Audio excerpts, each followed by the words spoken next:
All of these airbags are CE approved, which you'd think means they all offer similar levels of protection. They don't. Nobody has paid for this video, no brand has any say in it, and I don't get any affiliate payments. So rather than you watch an influencer tell you what to buy, I'm going to cover what's been months of research and testing to help you make the right choice for yourself. It's not going to be a quick, fancy one-take thing, it's going to be big, but it could save your life. If you're thinking about buying a motorcycle airbag and want to know which is the best, this video is for you.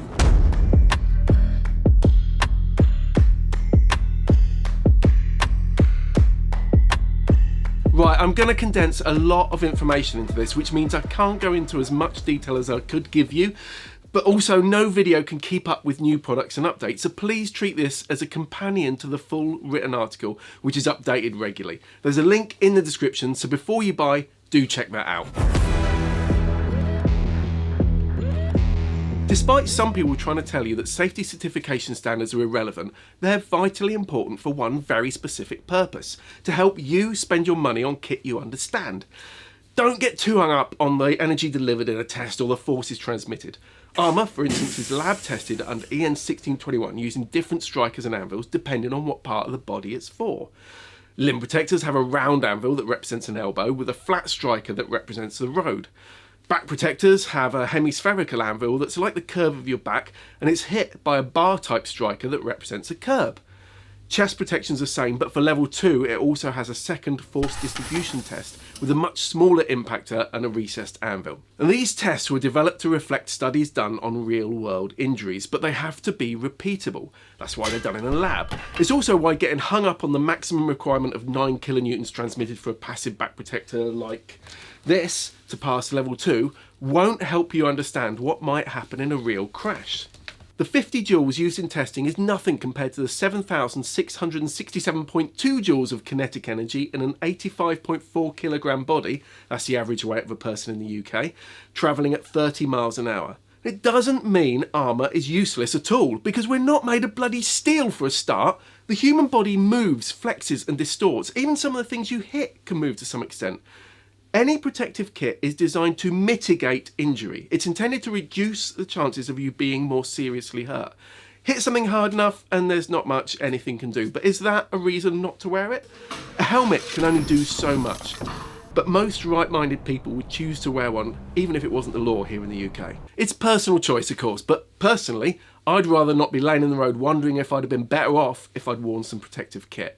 Hopefully you and I will never have to find out, but the point is that certification standards help you to compare the protection offered by the kit you buy. And since 2013, EN 1621-4 has been the airbag certification method. It's pretty easy to find information on it, and it uses the same curb striker and hemispherical anvil as the EN 1621-2 back protector standard, so it's easy to compare how well they can work. A level 1 airbag must transfer 4.5 kilonewtons at most, while a level 2 mustn't let any more than 2.5 kilonewtons through in the lab test. To give you some perspective, if that same test was run with nothing between the striker and anvil, it's calculated that 100 kilonewtons of force would be transmitted, which makes it easier to look at it this way.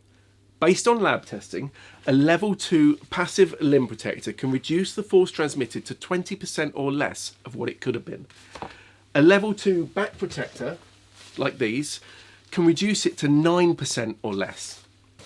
A level 2 airbag, like this, can reduce it to 2.5% or less. And in fact, testing has shown that this one transmits just 0.7 kilonewtons, or to put it another way, 0.7% of what it could have been without it. So the potential benefit of airbags is pretty clear when you compare them using this methodology.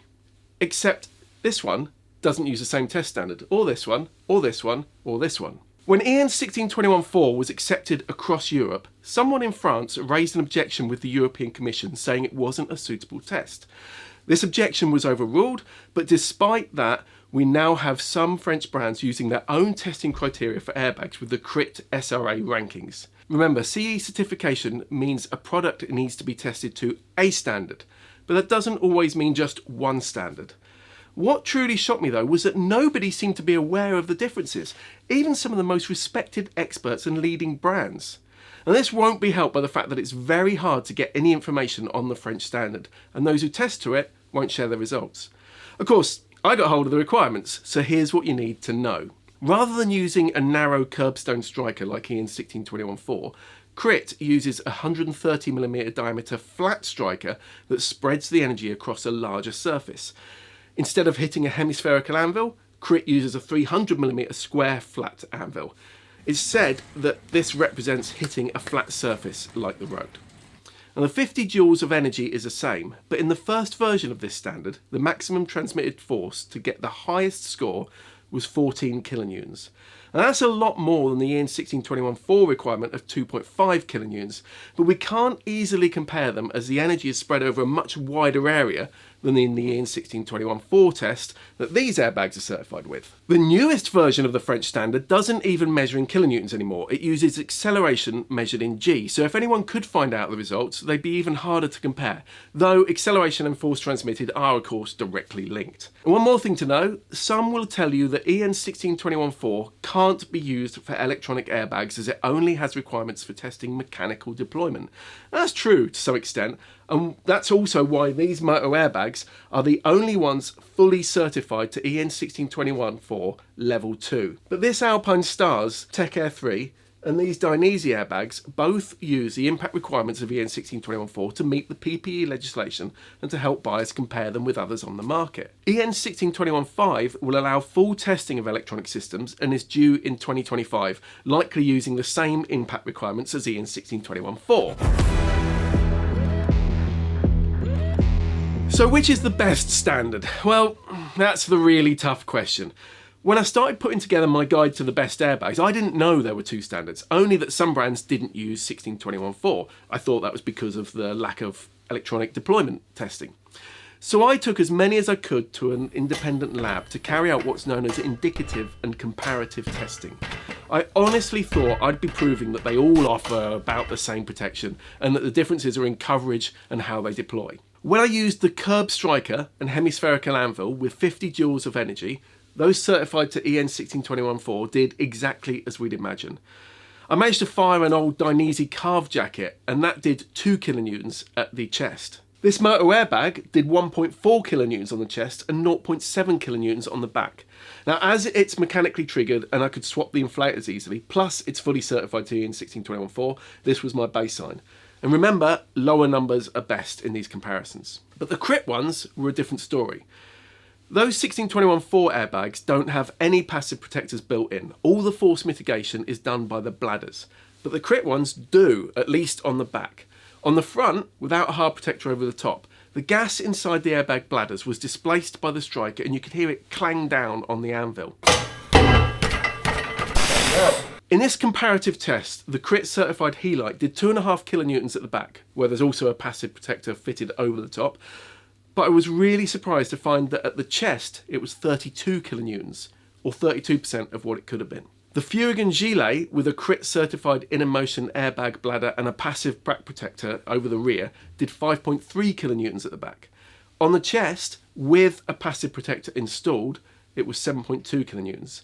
Without the passive protector, so just the bladder, it was 37.3 kilonewtons. Now, Furigan has passive protectors covering the chest bladder on some of its In&Motion systems, and it certainly makes a difference here. Once I found out about the CRITT standard, I tried to replicate it, but I was only able to change the striker for the 130mm diameter flat round one. I couldn't change the anvils, so stuck with the hemispherical one. Now, the In&Motion certified motor airbag did 1.6 kilonewtons at the front and back. The CRITT certified Helite Turtle 2 stayed at 2.5 kilonewtons on the back, while the chest dropped to 29.6 kilonewtons. The Furigan, with a CRITT In&Motion bladder inside, was also 5.3 kilonewtons on the back, but the most interesting result was that the chest impact test without a passive protector dropped to 9 kilonewtons. Still higher than I'd expected, but this test methodology does work better for these systems. So why the differences between the In&Motion and CRITT airbags? Part of it could be the internal pressure, but it'll also likely be down to the design. The thickness of the airbag bladders will have an influence, but it's also going to be how the design allows the gas to be displaced inside. Narrow object impacts on some of these airbags resulted in much poorer protection than you might have expected. Dainese uses millions of tiny filaments inside to regulate its shape when inflated.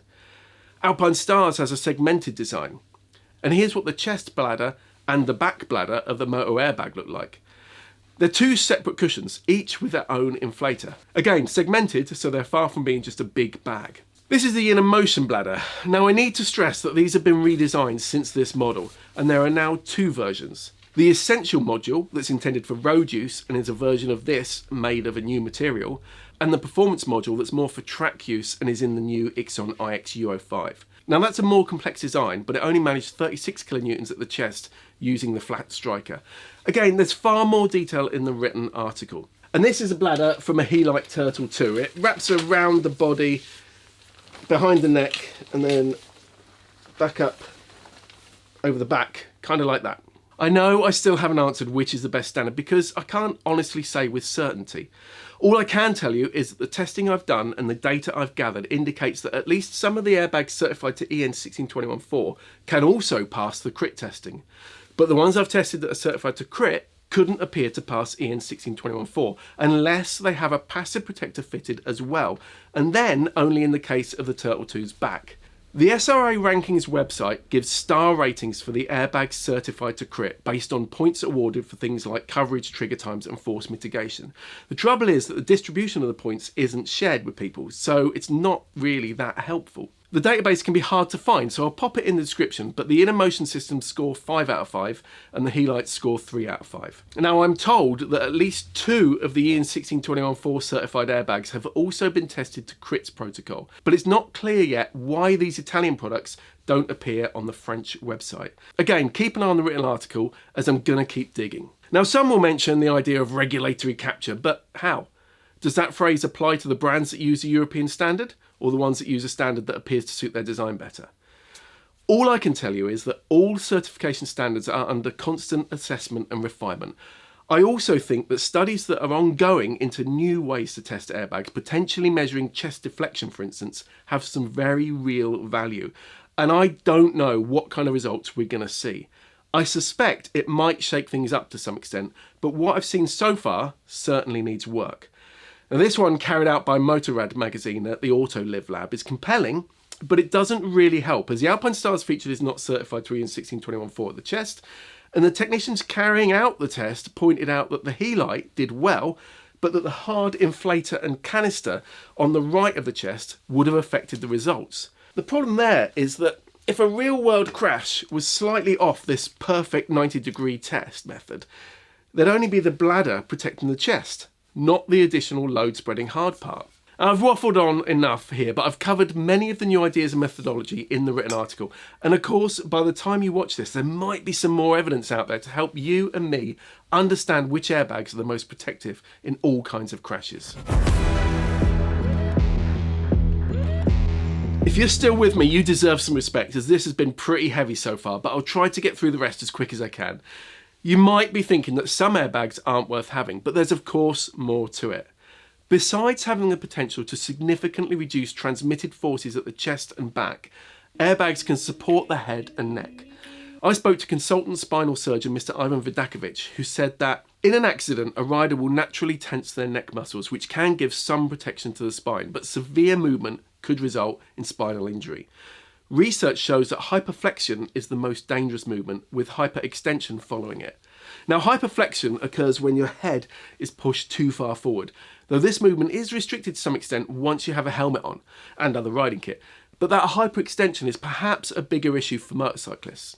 Mr. Vidakovic also told me that one thing to consider is the age of a biker. People may already have pre-existing degeneration of their spine and even a spinal stenosis, which is a narrowing of the spinal canal, especially in their cervical spine, that's the first 7 vertebrae, or often even a spinal cord compression that they are not aware of. If an impact to the back happens, they could be more likely to end up paralysed.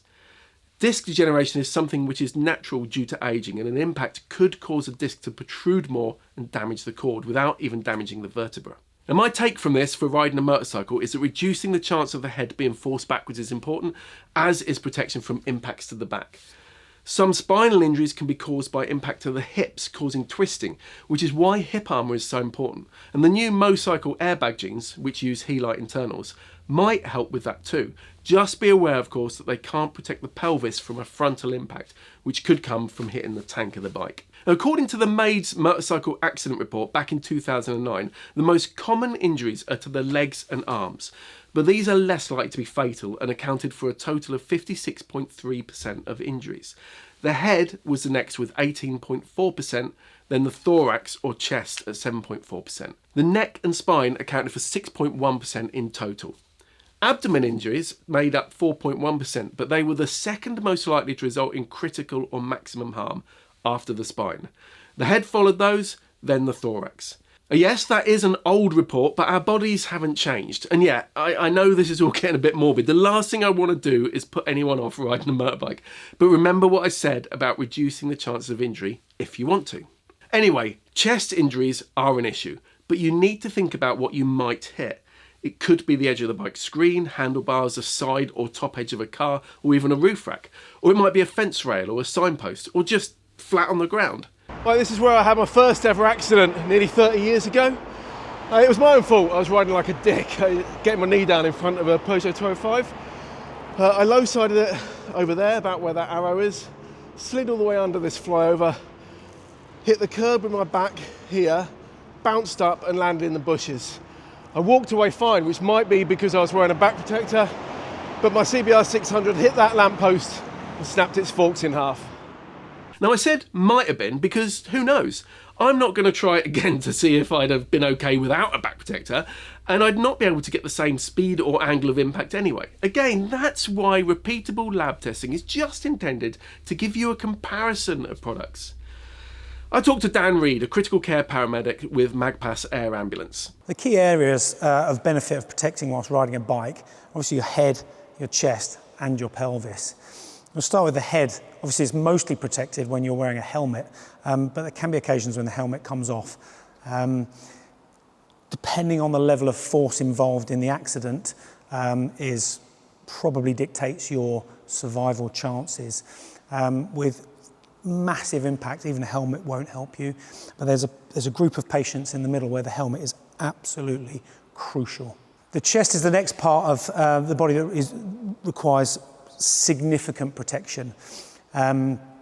Your organs that maintain your life, really, your heart and your lungs, are protected by the rib cage, and with significant impact you can die rapidly with conditions that are associated with blunt trauma. The protection that can be afforded by some of the things we wear when we're riding motorcycles might buy you enough time for an emergency responder to arrive and give you the life-saving treatment you need. There are some surgical procedures that we can provide that actually save your life. So sometimes that protection might buy you the time for an emergency responder to arrive on scene. It's very difficult for us to identify exactly the precise mechanism of the injury to the chest. When we arrive, we find multiple rib fractures. And it's difficult to see whether that's come from something across the chest, for example, hitting a fence or the front of a car, or whether it's flat from hitting, I don't know, the floor, perhaps. Difficult for us to tell. This is a very vulnerable area when riding a motorcycle. Now, please remember that Dan is talking about the serious incidents he's been called out to over many years. Yes, riding a bike can be dangerous, but you're far more likely to not have an accident than you are to have one. Air ambulances are called out when people won't make it to hospital. They're for the worst case scenarios. I also asked Dan about the vulnerability of the back and other parts of the body. I'm not an expert in the biomechanics of spinal injury, particularly within motorcycle riding, but from my experience, I've seen lots of life-changing injuries from what appear to be direct trauma to the back. The spinal column, the bones that surround the spinal cord, they protect the spinal cord.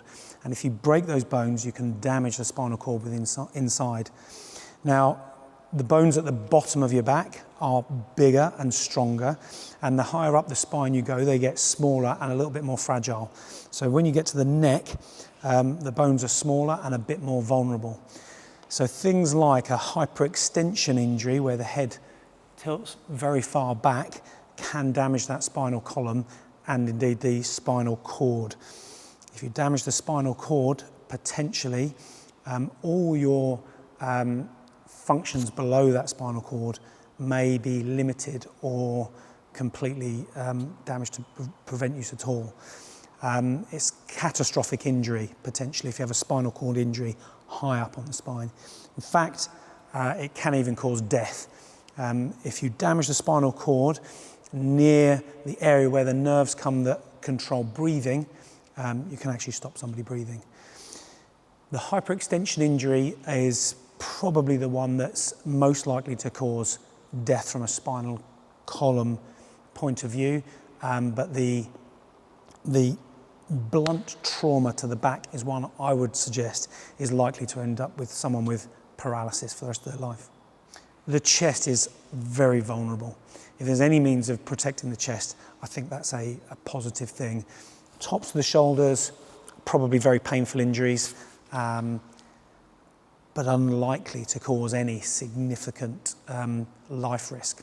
I've seen many, many injuries or accidents where huge damage to cars and motorcycles, and I've seen people stand up and walk away, and I thought, my goodness, that helmet, I can see where it's impacted the car, that has saved your life, no questions.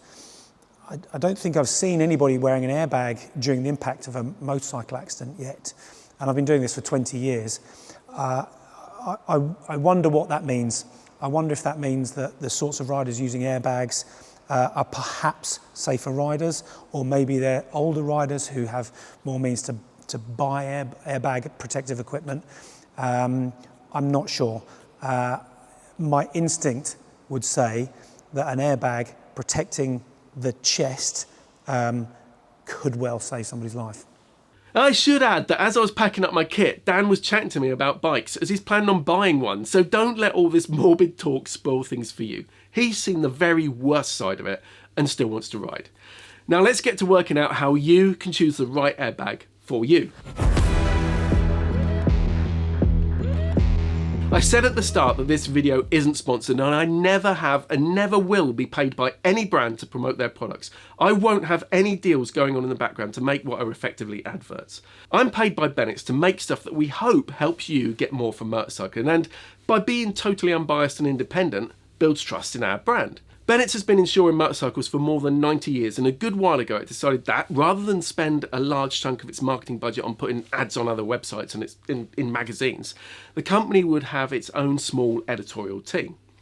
And if watching this video makes you consider Bennett's when it's next time to insure your bike, and if it helps you see all the benefits like most standard modifications being included, 90 days of EU cover and a UK-based claims team, not to mention Bike Social membership, which you can get for free if you insure your bike direct with Bennett's, then everybody's happy. That membership is worth having too, with hundreds of exclusive competitions, experiences and discounts like 15% off at Performance Parts, 25% off at Muck Off and 10% off at Remoto. The point is, my wages don't depend on any brand sponsoring me, and it makes no odds to me at all whether you buy anything I review.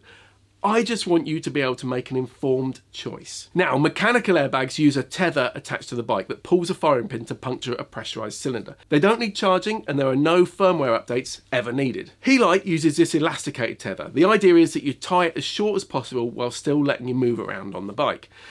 Because it'll only fire when it reaches its full extension, the further you travel before it gets pulled, the less likely it is that the bag will be inflated in time. Motor airbag is also a mechanical tether, but this one is what the company calls an analog accelerometer. You can move around really easily with it, but as soon as a more violent movement is detected, it locks up and pulls the pins for the chest and the back inflators.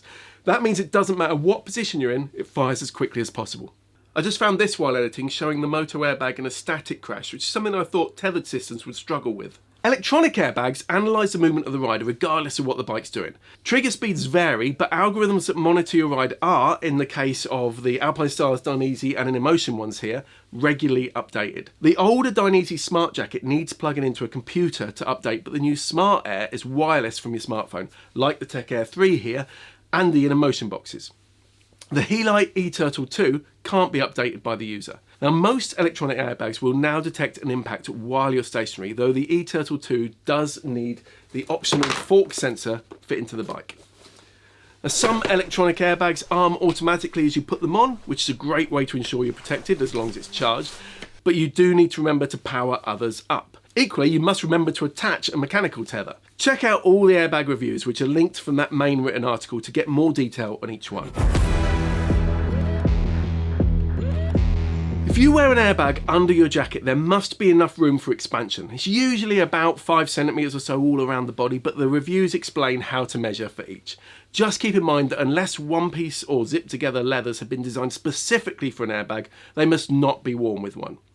If you wear an airbag over the top of your riding kit, consider that in a crash the road surface could abrade through the outer shell and cause the airbag to fail. But on the other hand, some have really tough outers that are resistant to abrasion. An impact is likely to be at the start of a crash rather than after sliding, but it is of course possible that a rider could go down the road, then hit a signpost, fence or tree. Airbags are not allowed to be worn over the top of other gear at the TT, though here of course the risk of high-speed slides over a long distance into road furniture is very high. And if you're not convinced about electronic systems firing, here's Jim Barnett's In&Motion in RST leathers going off at the Isle of Man. Look, already inflated. If you're wearing any airbag over the top of your other gear, check if it has its own pockets so you have somewhere to put your stuff. And fit is always going to be subjective, so try any on for yourself because it's no good having restricted movement. Some will be unisex, but some are made specifically for women, like the Dainese Ladies Smart Jacket. It's meant to be worn under or over other kit, but Helen can't get on with it under her gear, so yeah, try them on. Most airbags can be worn with a rucksack, but it can't be too tight as you need the room for the bag to expand. You also shouldn't fasten the backpack at the chest, so you might struggle with Krieger packs or the new Oxford Atlas. Of course, an airbag bladder can't be breathable, but some don't cover much of the body, or they have a 3D mesh underneath to help air move around. And this Moto Airbag V4 can actually be worn entirely on its own with its mesh jacket fitted, and in a heat wave in August through France and Spain, it was great. I actually got chilly in the mornings. Now this is clever as it's a standalone mesh jacket, or you can wear it over other gear with the sleeves removed. Oh, and most airbags are okay to use in the rain over other kit, but not all of them. The Dainese, for instance, does say in the instructions that it should be under a waterproof jacket if it's used in heavy rain. People tend to get a bit hung up on the cost to recharge an airbag, but it's not really much of an issue anymore as false triggers are now really rare thanks to algorithm updates. The mechanically triggered systems are cheaper as they use more simple CO2 canisters, whereas the electronic ones tend to use argon with an explosive charge, which of course is more expensive. Helite and Moto Airbag cylinders cost 25 quid, though remember there's 2 on the Moto Airbag because it's such large coverage. In&Motion is about £94, and the new Dainese canisters, which you can replace yourself, are 109. Tech Air 3 here costs 150 to have the canister replaced as it has to be sent away, and the old Dainese Smart Jacket was 240 because the bladder had to be replaced. But the Dainese Smart Air is user replaceable, and more of the Alpine Stars range is going that way. And my Tech Air 3 did go off accidentally, but it was because the old algorithm waited several seconds for unzipping before disarming. That's been fixed now, and it was recharged under warranty. As part of my reviews, I try really hard to accidentally fire any airbag I'm testing, whether it's mechanical or electronic, and they just aren't easy to set off by mistake. If it really is a fault of the airbag, the manufacturer will typically recharge it under warranty. And if it goes off in a crash, then the fact that you're in a position to moan about the recharge cost is presumably a good thing. What I think is most important to consider with any airbag is how much it costs over the time you own it, which is why I work out the costs over 5 years.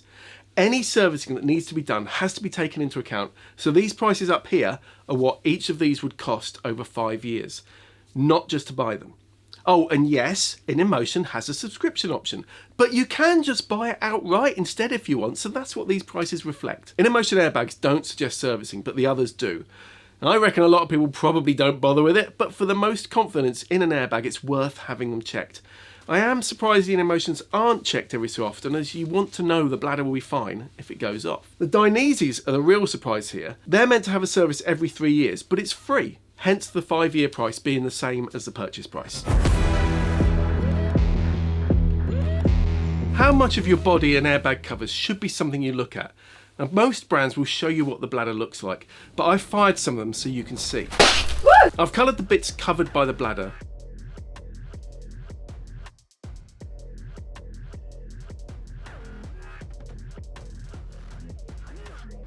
But some, like this Helite, have a passive protector backing it up. As you can see, the head's well supported with this design.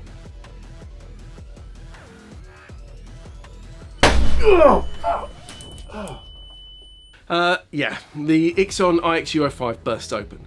Now that's perhaps a one-off fault, but more importantly, this is designed to be worn under other kits, so the zip toggle wouldn't be as likely to flip up and release as it did here. Other airbags do sometimes have something over to protect that toggle. Anyway, it covers a large area, though this is a CRITT certified airbag, and based on the testing I did, can't meet the requirements of EN 16214.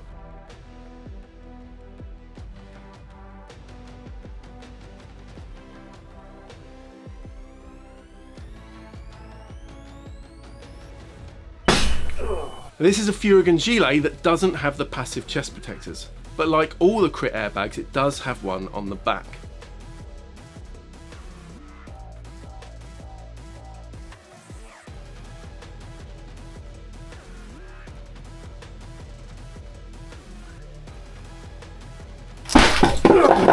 Now this is a Moto Airbag V4. Look at the huge coverage it has. The chest seems very well protected. Now I'm moving my head all around here, but the sideways movement isn't something either of the medical professionals I spoke to were concerned about. That coverage behind the head stops any hyperextension really well. There's also protection all the way down past the coccyx. This really is an impressive system, and of course it has the unique fast action tether. So now I'm wearing the Moto Airbag M1. Now this doesn't have the option of being a standalone mesh jacket like the V4, but you could wear it over one like the Noxabane Pro, for instance. It's cheaper than the V4, but it's still got the same trigger and dual canister airbag system. Watch. This is what I love, the huge chest coverage and the protection against hyperextension. This chest bladder really extends well around the thorax, so however it gets hit, there's a good chance of it helping to keep you safer. The coverage is really important, but it's got to be a balance of protection, comfort and cost. Now this is the Helite Turtle 2.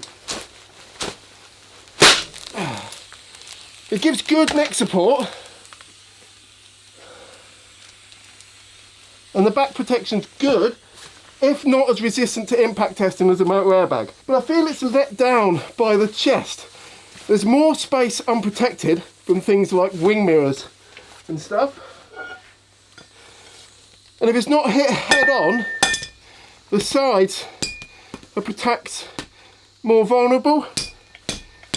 Oh. No. The best airbag is of course the one you wear, but if you want to do something about your safety, I thoroughly recommend the Police Bike Safe training, as it's really great fun, it's very cheap, and it can definitely improve your riding. It certainly did for me. I'll put a link for that in the description too. Now an airbag can't protect you from everything, and in the case of a direct impact at speed, it might not even have fully inflated before you hit. But every crash is different, and you're investing in something that has the potential to significantly reduce injury. Just please don't be tempted by the unbranded airbags on the likes of Amazon and AliExpress. Bike Social Facebook group member Martin Foster did some superb testing, and look how much slower one of these Chinese airbags was to inflate compared to a Helite.